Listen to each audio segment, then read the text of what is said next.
we are analyzing the autism speech of children in particularly the English vowel regions, A, E, I, O, U.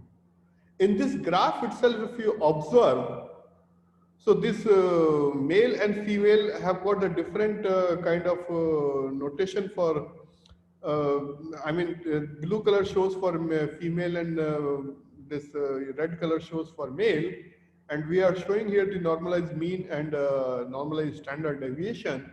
We see that the standard deviation is large for some particular vowel, for example, I, and it is small for some other vowel. So the mean is very less for U. So this information, when we analyze further, we find that there is some patterns here. And the patterns what we found is that some particular vowel, if you look at particularly this third vowel, that is the I, or also this O, have got a significant difference. They are kind of opposite in male, female, and for the different children affected with the. Then we referred these children as compared to normal children. I mean, either the same child got cured or just normal children who don't have effect of ASD, that is autism speech disorder.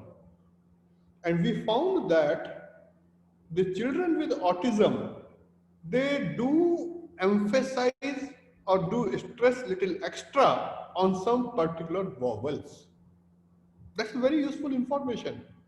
So we tracked the data for almost a couple of years, and progression of autism, or in a way you can say reduction of it, can also be inferred using this method which we have been studying using the speech. And so we took the data, we coined our own words around these vowels which we thought child may have difficulty. We discussed with the doctors there. There are not only Dr. Karthikeyan, he is the head, but there are other two doctors with him. And then the staff and parents. We took all of their help, and we found whatever our study results are matching with their findings, their observations, and they also validated our finding. So we found from the different acoustic features, the speech source feature or the system features, we found a similar result that yes, in certain vowel region, there is a difference. Or even the, for example, this if we say that's the mean of F naught, here you can see, or even the strength of excitation or energy is different drastically for some vowels, for example, I. So I here, if you look at the comparison, it's way different for the normal and ASD children, and that is one of the direct application of this. So it is just still an initial study, and we have published NCC paper also this year. Last year we published a couple of papers in ICON, which is one of the reputed conference in ACM journal it publishes, and Indicon. So in the last couple of years, the student has published almost 5-6 papers, good papers, and people receive word over with good comments onto this work. So this is a direct application. And recently, one of my PhD student in Keele University has joined, and we are working on Alzheimer. So Alzheimer disease, we can get some significant result like this, might impact, the social life. Even this ASD also, it is, I'm not saying it is right now as a solution stage, but it is a step towards that, which can be very helpful. And these things, just to arouse interest in some of you who might be interested in these domains, these are called assistive technologies. Assistive technologies. So they means they may not be the cure in itself, but it is helping the doctors or the medical staff in controlling that disease, in monitoring that disease, in mitigating that disease, or sometimes even curing. So that is why these are called assistive technologies. Going forward, I just shared that now robots are going to assist the operations. They already do. There are a lot of robotic assisted operations, even for the eyes or stomach or any area. Like that, So this, what we have worked for autism is like an assisted technology. It is still in the evolving stage. There is a lot of work to do. Maybe some other colleagues we were discussing in KLU might continue on this work. But this student has done a fantastic work. I'm very happy with him. And we have got some significant result. And of course, it had a lot of hard work behind. So this another application I'm going to share is one of my other PhD student. He's actually an associate professor in VNIT in Hyderabad. He is working in JNTU. He is working on the PhD with me. He is also nearly completing now, but he has been working with me. Overall, he has been working on PhD for about 10 years, but last 3 years he's took my help and closely working. We have done the good work. So his topic is very interesting, you know, that we all speak English, but we all speak English. Do we really speak English like a Britisher you speak? I doubt. We speak, it is called Hinglish. Maybe my Hindi bias might come. Or some of you might be speaking Tiglish, it could be the Telugu bias. Or somebody could be using the Binglish, maybe the Bengali bias. Or maybe the Minglish, maybe the Maharashtrian bias. So we have the bias on English of our native language. It is natural. It is not bad. I'm not saying anything against it. But now the problem is opposite. You hear the English sentence, as a human being, we can make out that maybe the person is from that origin. Can computer do it? That is the question. That is the problem statement for his PhD, I said. So the problem is, from listening to the English sentences, can we infer the nativity of it, or we call it NLI? Technically speaking, that is called NLI, native language identification from English speech. So he has also done phenomenal work. He has collected the data. We decided some particular sentences spoken by the different languages. Particularly 4 languages he has studied, that is the Kannada, Malayalam, Tamil and Telugu. And in these 4 languages, we decided some English sentences which persons spoke in English only, but of the different nativity.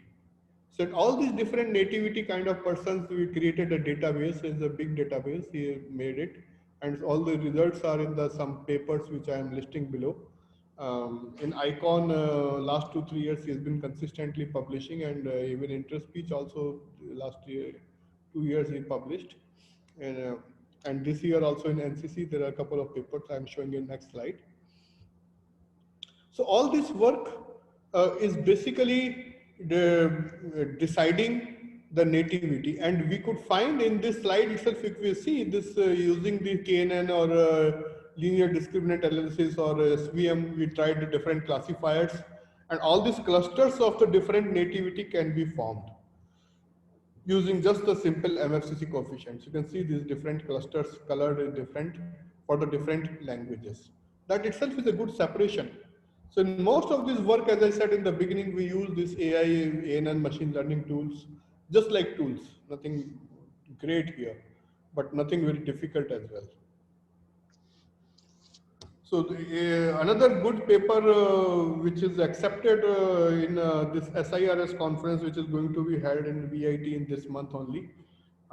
It's a good conference. They do publish their results in a journal form in Springer. It will come out in that, and there he tried to make this automated system as well. Now, application of signal processing to the title to native language identification from English speech. So in that, basically, we are trying to make the automated system which is giving the training and the recognition also. So for training, we do over the 3 languages, that is the Kannada, Telugu and Tamil. And recognition, we are testing it with the Malayalam language. So we are not trained with the Malayalam, but still, can we detect this model? I mean, the training is done basically on that, and maybe very little on the Malayalam. But when we give the testing, it can it identify then we test it, or we also second way we trained over all the 4 languages, and then some samples we kept it aside for the test sample, and through that we are sampling it out, and it is doing a good job. We got almost 80 to 90% accuracy. So here are the some results. You can see that in some cases it is hovering around 89% as well, this Malayalam language. In some cases the results are about 74% or so.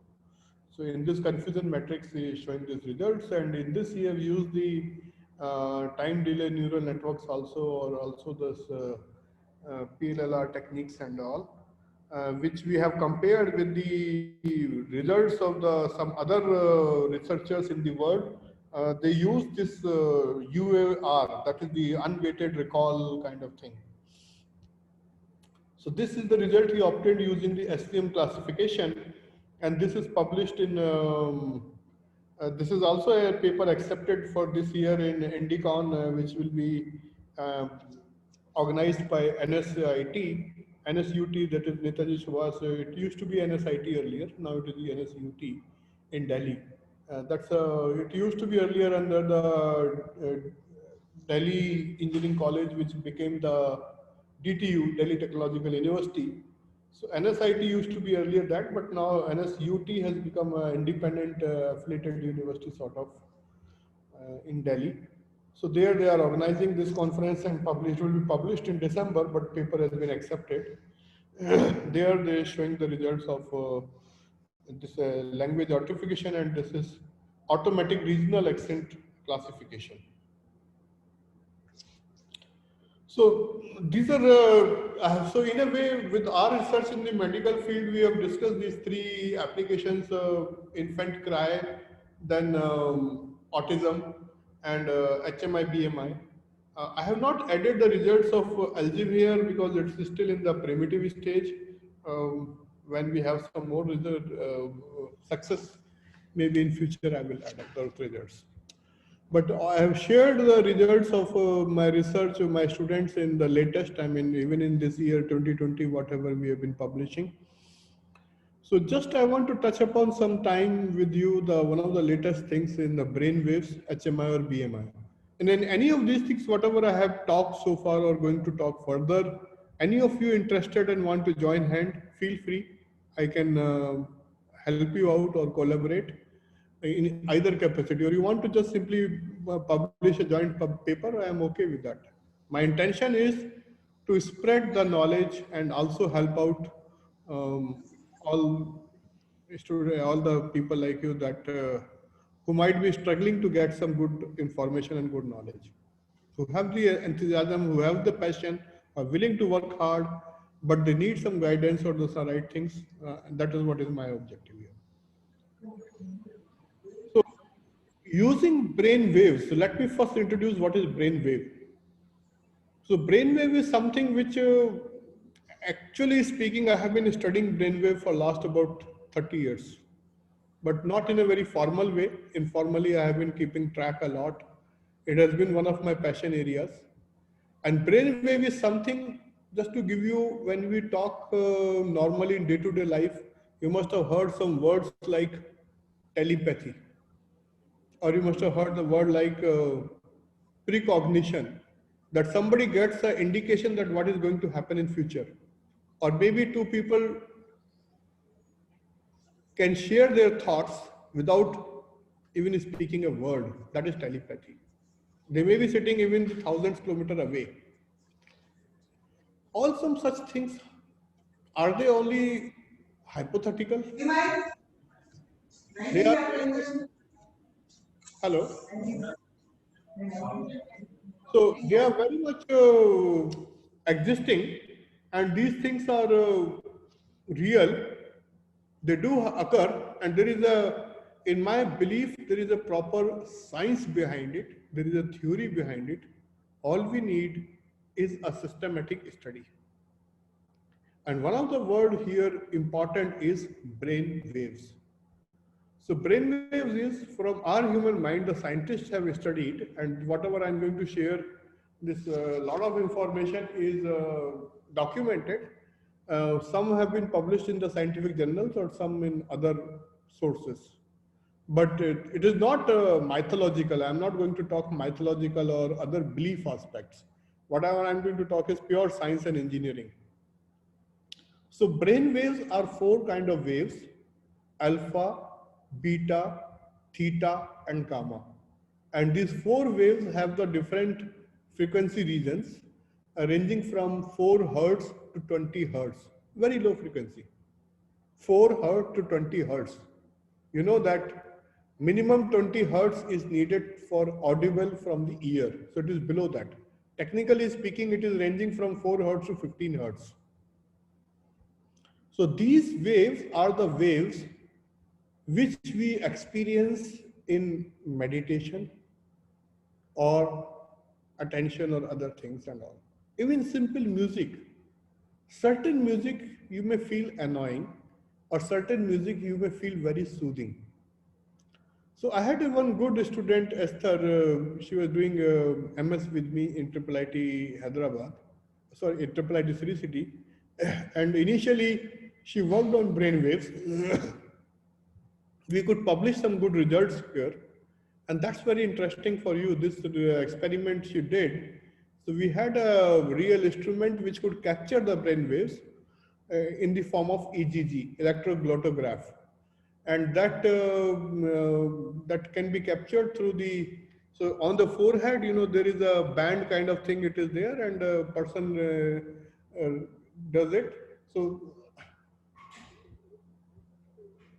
this band gives the signals on the multiple channels, maybe 8 channel or 16 channel recording can be done. And on that data recorded, we can infer the beta waves primarily, and other waves also can be there for the other sensors. They are costly. We did not have that kind of sensor, which is almost 5-6 lakh rupees. But what this sensor, another one which I am talking, this was about 20-25,000. We bought it, and with that she experimented. And what we did is the study on the music. So what this student did it that he took the, we call subjects, took the different persons as subjects. They will be played certain music in their ears. With the eyes closed, they will listen to the music. And after listening to the music, what is happening in their mind, that is what we try to capture. So music we played, for example, first we played classic music, then the country music, or the rock music, or the gothic music, pop music, or the electronic music, or this random noise, or metal. So this different category of music, this 8 music genres we tried to play, and we took the 5 subjects and saw the attention level and meditation level. Think of these two things, attention and meditation. So what we found, that music with slow tempo increases the meditation level because it leads to more alpha brainwaves than beta brainwaves.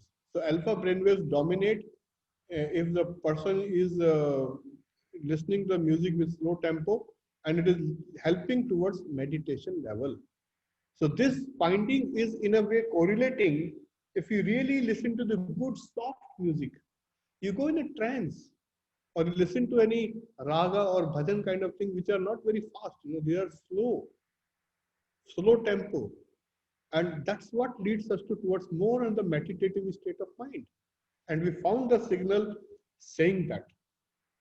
Second, we found that metal music, which has an element of surprise, for example, the death growl or screaming kind of thing, the metal like a pop or modern day pop kind of all this drums with the, you hear the orchestra, they are those metals, you know? So that metallic sounds, it increases more of awareness and attention level. So if you play the pop, it is difficult to go into the meditation state. If you look at this graph here, so that is lower for meditation.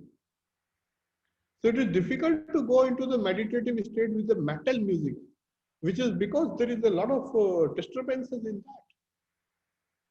So this attention versus meditation having the effect of music and having the effect of on the brain wave, particularly the alpha brain wave, we observed through these studies. And that was published in this conference on affective computing with intelligence interaction in USA in 2-3 years back.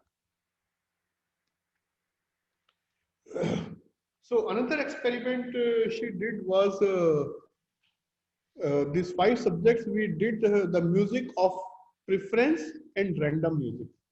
So we all know that we each of us has got some liking of some particular type of music, which we call our preferred music, and we also played some random music which was not preferred.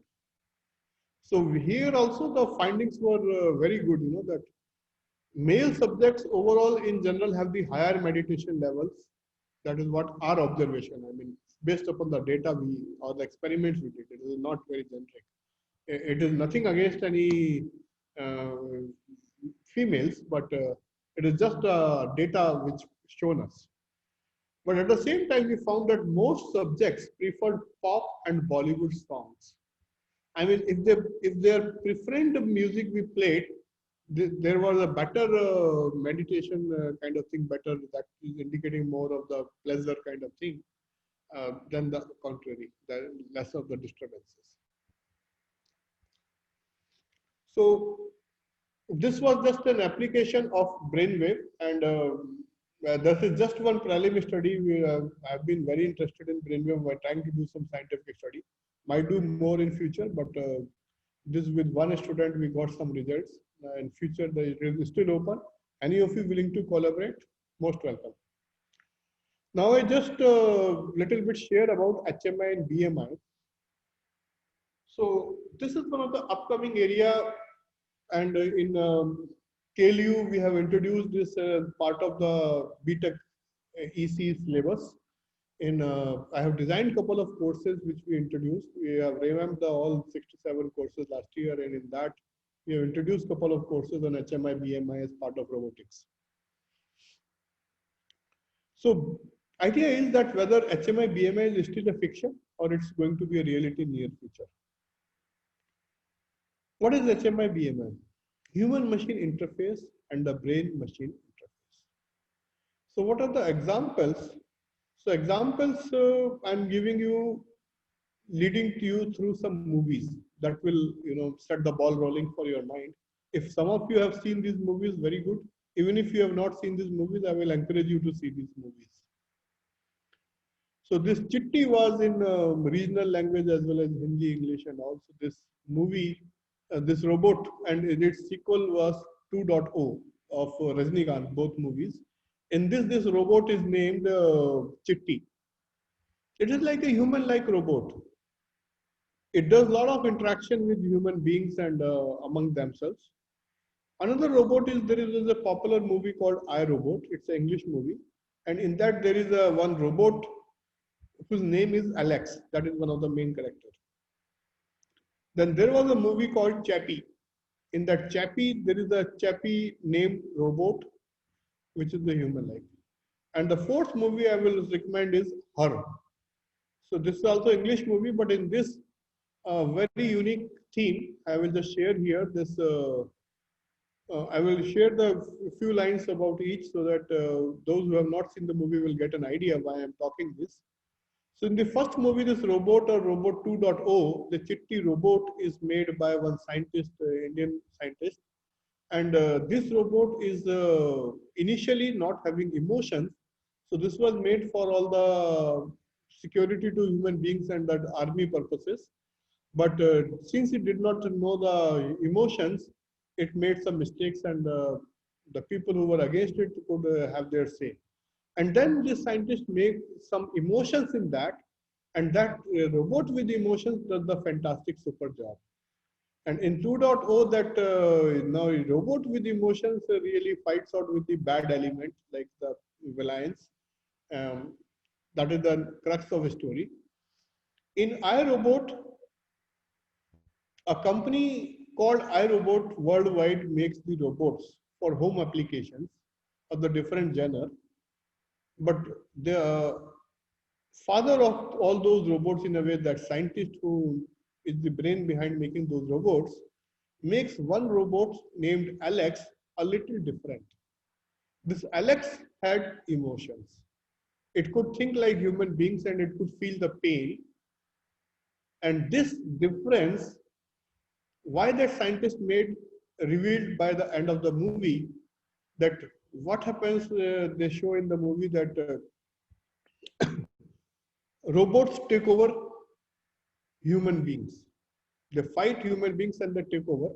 But this Alex is the one robot who thought that no, human beings are our masters and they should remain as masters, and he helps human beings to get back. Chappie was a robot. In this movie, they show like a teenager kind of robot. The robot is like a teenager who goes as like the bad company and does the bad things, just like a normal or teenage people.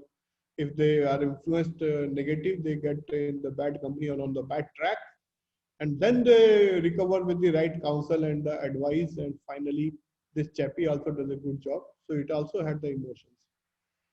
In this movie, Her is a very interesting story. In this, it's not a robot at all.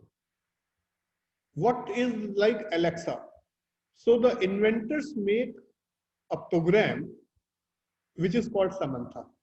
Just like Alexa is a program, if you really see, it's a program only, nothing else. There is no physical form of Alexa. So Samantha is a program which can talk to the human being. And one gentleman who has been using this program too much falls in love with that Samantha and want to marry her. So this Samantha finds some human body and somebody, and they try to simulate it, but nothing happens. And so that's a very interesting part, that how these emotions can take further, that future robots. So all this is not, movies may talk of fiction, but is it really the fiction or it is going to be near reality? I will rather say it is now happening around us as a near reality. So if we look, the robots, which can be of the different categories, for example, Autobots, so that like movie in the transporter, they show Transformers, the automobiles as robots. Or there could be application specific robots, for example, Robocop or industrial robots or home robots, or the big giant robots, or as I said, assistive technologies which are having the medical robots, or for the military application robots. Another category of robotics is swarm robotics. So that means very tiny, tiny robots, a group of robots, for example, like mosquitoes or the flies, they fly in a group, and the robot could be of that size, like a mosquito or a fly itself.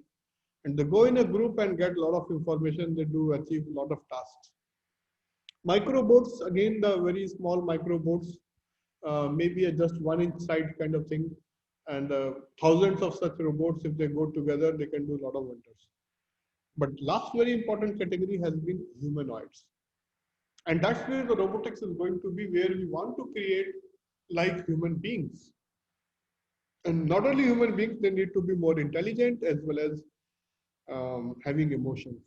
So in this previous slides, when we saw this Chitty, Alex, Chappie, and all, they're like humanoids.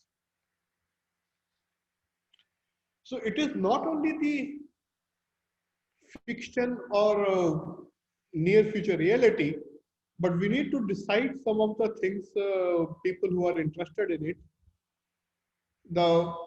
What is the role or the goal of AI and HMI in near future? Are they going to replace human? If somebody is trying that, it's not a good idea at all. But can we make this HMI or AI, which is helping the human beings, which is assistive technologies kind of things, which either support the human role or make it complementary? I think it is going to be fantastic. Assisting human lives is also, like you might have seen here, I'll give example, prosthetic limbs. So you might have seen or heard a lot of news about the prosthetic limbs, and there could be some smart limbs as well. Somebody's hand or leg which is not there, they make the smart and using AI techniques, which can respond in the real terms. So that plays a very significant role in human life. Another is enhancing the humans. That means extend the capability. So it is like, I give the example of a crane. As a human being, maybe how much weight one can lift? 50 kg, 100 kg? Can a human being lift a bigger rock, let us say 200 kg or 300 kg rock? No. But using a crane, we can. So can we develop the bigger robot which can lift huge these rocks on the control of human beings?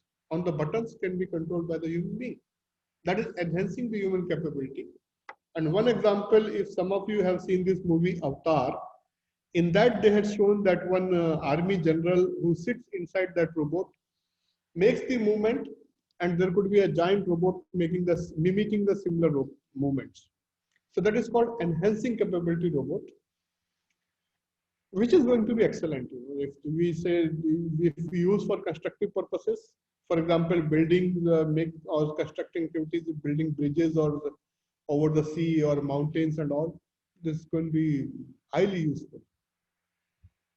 Another is application that all this AI and HMI we can also be using for saving human lives. For example, explosives, or for example, military. If we do it for mine detection, because while detecting mines, there are a lot of lives we get lost or some injury to soldiers. It can be possibly done by robots, intelligent robots or HMI, or the capabilities. So this HMI, BMI relates to also, the marriage between half of kind of things. So that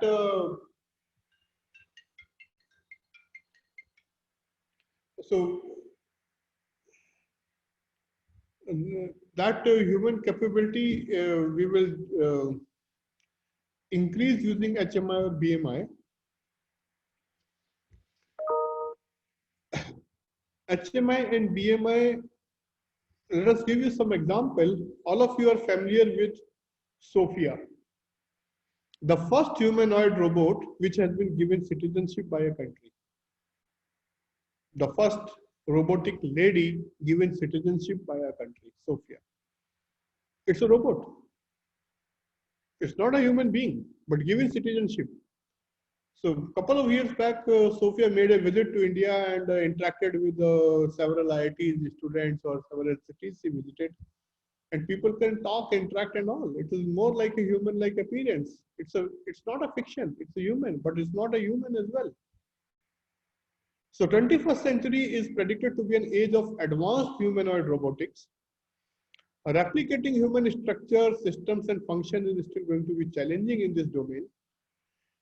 Imitating human systems would help, that human systems, for example, speaking, talking, seeing through in this they make cameras or other things, but there are other functions also which can be made. Then there is also the biological and artificial systems are made. So some of these things we compared and published a paper along with one of my students in DTU in last year. We published a paper in the IEEE conference in DCON on this aspect of building a robot, humanoid only, a review. It's a good paper. Some of you interested to read. So these are some initial thoughts I wanted to share on the HMI, BMI, along with brainwaves.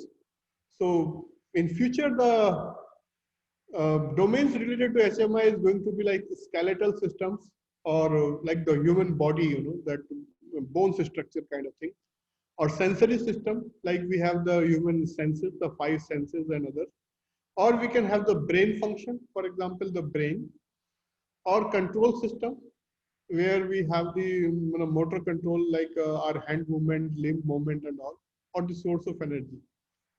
So these are the areas for human machine interaction in future.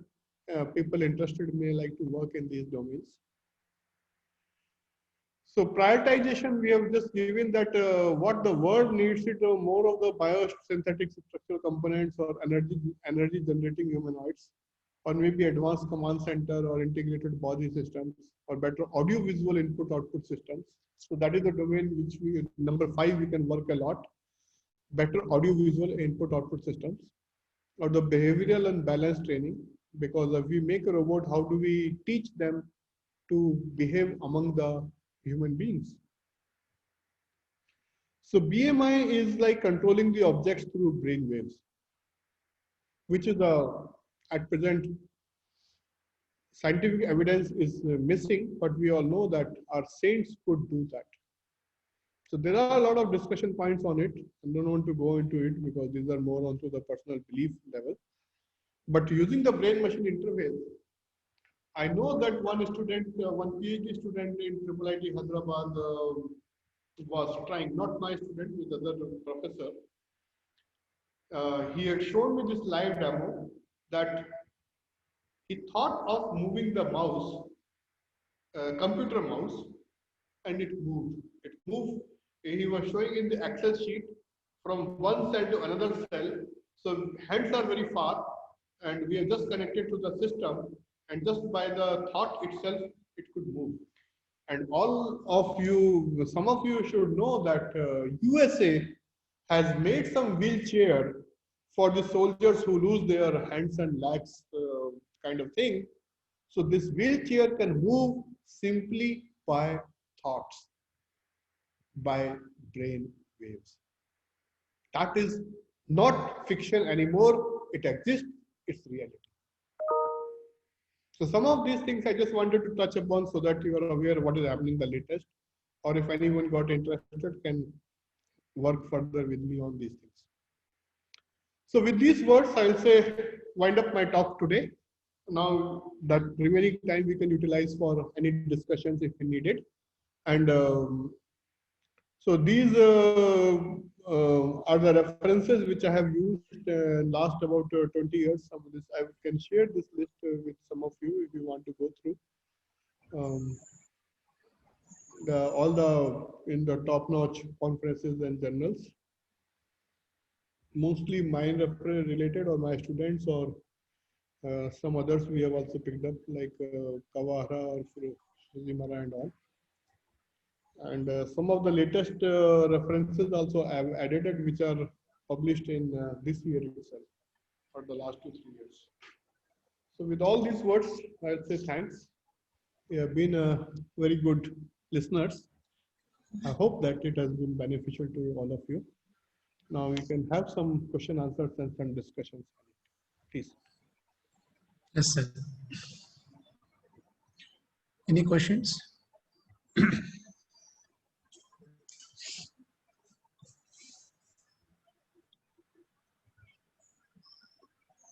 Please feel free if you have any question, any doubt related to whatever we talked.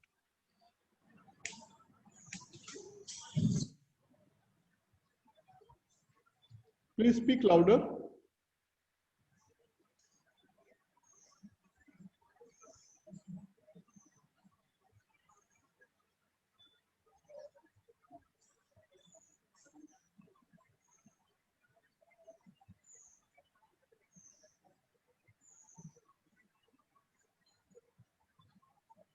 Any questions?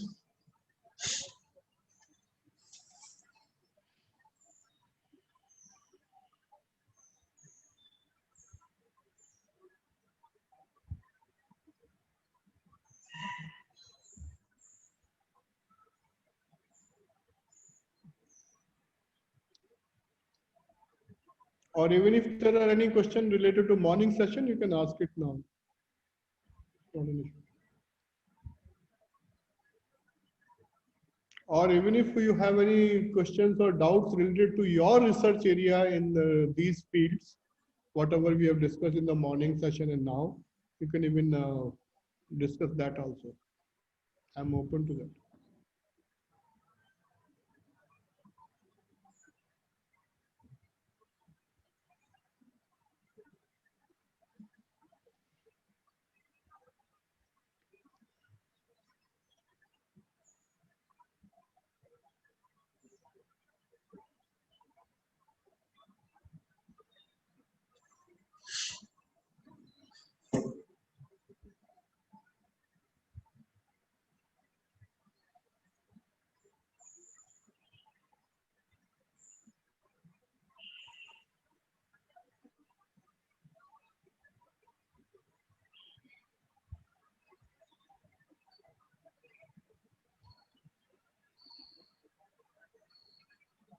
Is anybody, okay, if you don't have question, maybe I have the question. So is anybody Yes, sir. working into the medical field? Sir, one question, sir. Yeah, please. So can you please elaborate on SVM based child cry on English accent differentiation, sir? Can you repeat the question, please? So can you please elaborate on SVM based child cry on English accent differentiation? He's asking differentiation between child cry and English accent on SVM based, sir.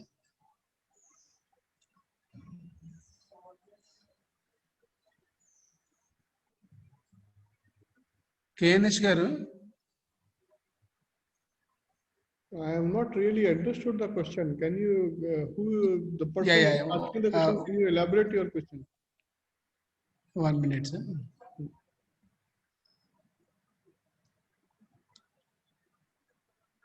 Srinivas garu, KNH garu. Yes, sir.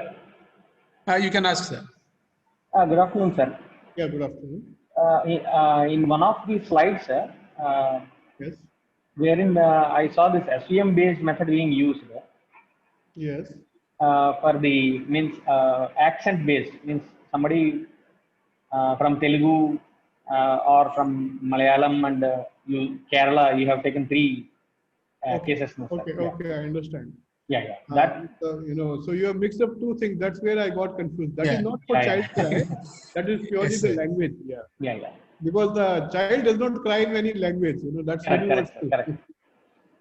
I'll show that slide and we can Yeah. talk again on to Yes, that. sir.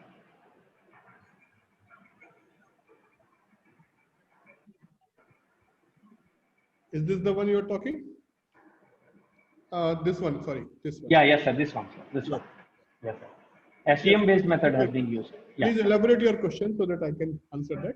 Yes. Yeah, means SVM based method you have used to identify the accent that it is from Telugu person or from Tamil or from Malayalam. Correct. Means So, what the process that is being followed hmm. is what I want. So Means he used different classifiers. He used even this SVM and even the KNN or LDA, that is the linear discriminant analysis, or KNN. So it is like a series of classification. You know, this SVM does the binary classification. So it will be like one versus rest, then next another versus rest. It is like that. means we are going to take the coefficients from each individual of a Telugu speaking guy, a Tamil speaking guy, and then a Malayalam speaking guy, and then we are going to give it to the classifier. Is Yes. that, sir? Yes, you are Okay, right. okay. That is the way. Yeah. Okay. So in this, the data was total of having the 5 languages. Sorry, Okay. 4 languages speakers: Kannada, Malayalam, Tamil, and Telugu, and Okay. some of the English itself. Okay. So 5 languages data we used. Mhm. English means the natural English, right? So not based upon these 4 nativities. Yes, sir. So all this we trained it and segregated using these classifiers, where Okay. SVM gave the best results. Okay. And when I say SVM or any of this, let me correct it. It is a series of classifiers, not single. Okay. Because single classifier SVM does only the binary classification. Yes, So we sir. classify with one and then one versus rest. Okay. Next time, let us say first we did Kannada, that next we did Malayalam, next we did Tamil, and we found the different colored regions here which are mapped. Means, sir, if I give another case, means another test case, Yes. so it is going to identify on its own that this is basically from a Telugu guy. Oh, that is correct. So another paper, this student made this result. Yeah. So this is for the language identification. In this, what we did is, let us say each language has got 20 speaker data, for example. Yes. I'm just giving some number. So Okay. out of 20 speaker data, we will use, let us say 15 or 18 speakers data for training, that Yes. upper part. And minimum 2 data, that is normally the thumb rule is minimum 10% data, you keep it aside Yes. for testing, for validation. Yes. So that data is not used in the training. So that two speaker data I'm going to use for recognition. Yes. Here we have used MFCC. We can use other questions also, wavelet kind Yes, of one. yes. So far he has done MFCC. I'm encouraging him to work on the other. Wavelets based or DCT based also we can go. He tried the PLP and PDP also and LPCC. He is going to work on those. Oh, okay. Okay. Thank you, sir. Thank you. Right. Thanks.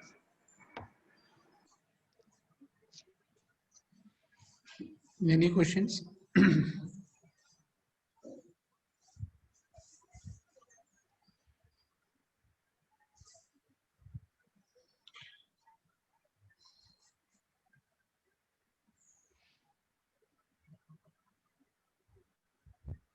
Any other question or any doubts, please?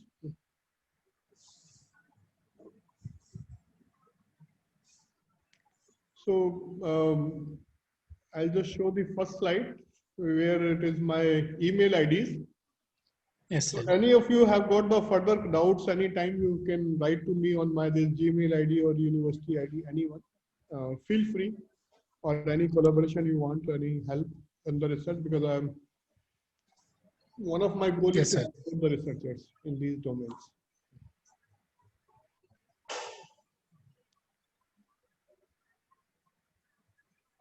So feel free to write an email and your doubt or question or any research related problem which I can help out anytime. Okay. Yes, sir. I am Thank you, working. Yes, please.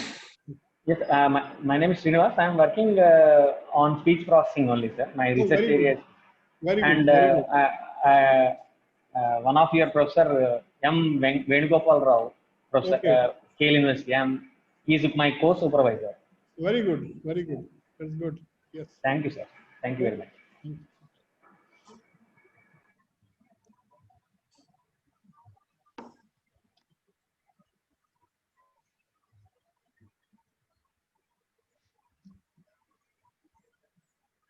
Okay, sir. I think no questions from participant side. Okay.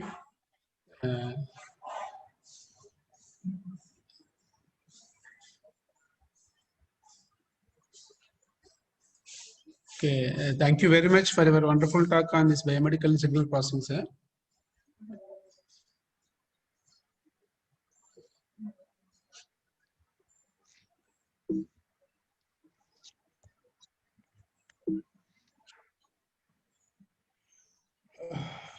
Okay. So shall we wind up, Dr. Yeah, Yudhishthir? yes, sir. Yes, sir. Yes, yes, sir.